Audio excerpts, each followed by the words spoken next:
Hey guys, welcome back to another episode of Bad Movie Night. My name's Chris, and tonight we are diving deep into the 2002 ghost submarine movie, Below. So Below is directed by David Tui, which I think most people know him from the Riddick series. He wrote and directed Pitch Black, which is another good one. But this movie was also co-written by Darren Aronofsky, which I found pretty interesting. I think this is the only movie that he wrote with and did not end up directing, so there's that part of this movie that's kind of weird, I guess. So Below is about an American submarine in World War II that perhaps becomes haunted by a vengeful spirit. I like the log line that IMDb lists for this movie. Strange happenings occur on a World War II submarine. I mean, that is the easiest way to sum this movie up because there's a lot of ambiguity to a lot of things that happen in the storyline. So I think this movie is pretty underrated and not talked about enough. It is a very effective kind of subtle ghost movie. It's not a jump scary kind of thing. It's more atmospheric and tone building with kind of an interesting thriller aspect to it as well.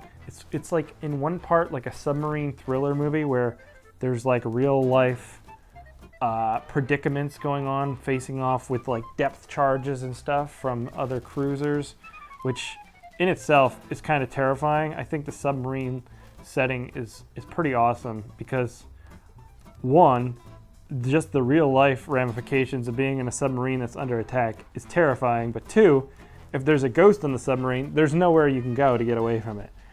And what I like so much about this movie is they kind of really respect, or it seems like they do, I don't know anything about submarines, but it feels like the technology is real. It feels like they're respecting like the way a submarine works. There's a cool sequence near the beginning of the movie where they kind of pass down information through the crew about some passengers that are boarding.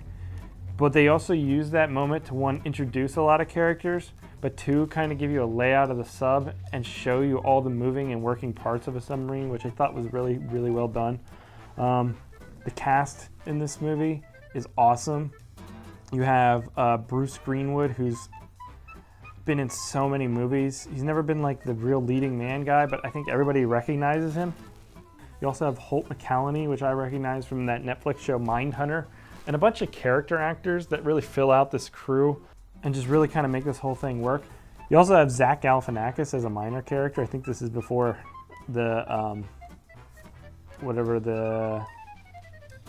that show called, the movie called with all the parties, The Bachelor Party? I don't know, whatever the hell it was called. One Night in Vegas? Whatever happens in Vegas. Vegas Vacation? What the hell was that movie called? Zach, how the fuck do you spell Galifianakis? Finkeas? Zach Galifianakis goes to Broadway. Zach Galifianakis. Hangover. The Hangover. I almost had it. I don't know what I said. Something about stuff. But yeah, he's in this movie as well. I think this kind of horror is what works best for me. The slow burns, the more psychological kind of stuff going on where the fears are in some ways legitimate and grounded and then heightened by supernatural aspects.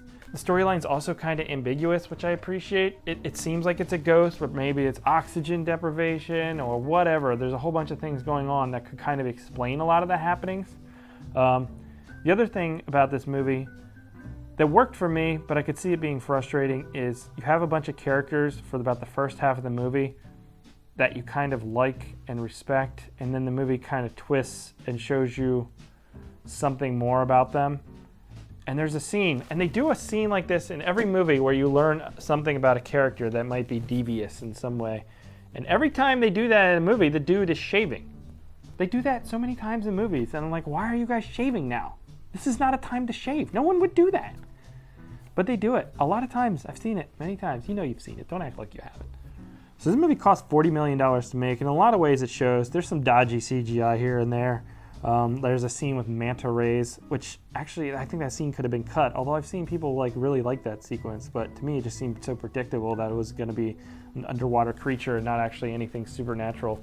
But so what's disappointing though about this movie is it did cost $40 million. But because this Harrison Ford movie called K-19, The Widowmaker, came out and flopped, the studio buried this movie because it was also a submarine movie. Although I don't see any other similarities between the two.